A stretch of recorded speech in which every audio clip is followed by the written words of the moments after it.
गला काली बागमुड़े बाहुड़ा यात्रा थिला आउ से बाहुड़ा यात्रा रे जड़े युवक जे कि निशाक्त अवस्था मुकुंद साहू घर के आसिक हुड़ाकुदा करते तारपर मुकुंद साहू से मांके कहीं जे हुड़ाकुदा करुछ बोलिक बाहर के बहरे देते तारपर से ही युवक जनक तार गैंग के आनिक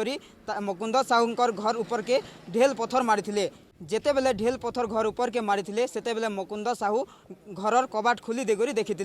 जेते बेले से माने घर बाहरी थिले तांकु मरणात्मक आक्रमण करथिले आक्रमण कलापर तांकर सही जगार डेथ हो जाता। घटना घटीचे खपराखोल ब्लॉक लरमा थाना बागमुड़ गाँव रे। यहाँ देखी पारे आमर संगे जोड़ी होचन तांकर परिवार लोग तांकर नु अधिका प्रतिक्रिया नमा काण हेतिला पूरा घटना। सर काण हेतिला पूरा घटना विस्तार भावे कहबे। काली आमर गाँव रे बाहुड़ा यात्रा थिला सेन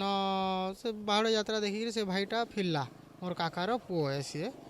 बोले से घर के फिरला घरे जो खे खुआ कर शुबार के जाऊे आर जड़े रिंकल बढ़िया बोलिक से आसला आमर घर के आर हुड़ाकुदा कला मद पा पीला से निशाक्त अवस्था थिला आ हुड़ाकुदा गला क्या हुड़ुचे बोलिक से बाहर के बाहर कर देकी गेटा खापी देला गेट खापी देकर शुईगला बेले ऊपर ढेकल पथर माड़ है से तार गैंग के धरकी आसिक ढेकल पतन माड़ कला जेते बोल के साउंड आला के बाहरला भटा के बाहरला टेट ओडामी बोला कि इता के अटैक करी सेन डेथ हो गला सेन पिटापुटी कर मार देले पत्थर रे। पुलिस की खबर देती पुलिस के आमे सांगे सांगे जेते बोला कि जानलु घर शुई थिनु न बाहरनु बेल के इता के पिटी पुटा देथिले न पिटू थिले पूरा हमको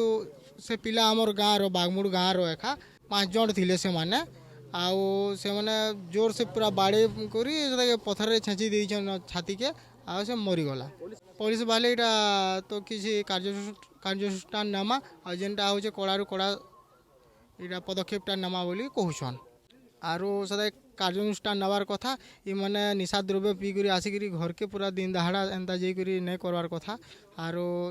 किसी तो एंता घटना भी तार कार संग गाली झगड़ नहीं लागे। यहाँ दे समस्त नजर रहला से पुलिस रो तदंत उपरे आ पोस्टमार्टम रिपोर्ट उपरे पोस्टमार्टम रिपोर्ट आ पुलिस रो तदंत हला परे सत सामना के आबा इतार उपरे आपण मानकर मतामत काना आमर कमेंट सेक्शन रे जने देबे। आपण देखुछन पाटनागढ़ रु पाटना रिपोर्टर।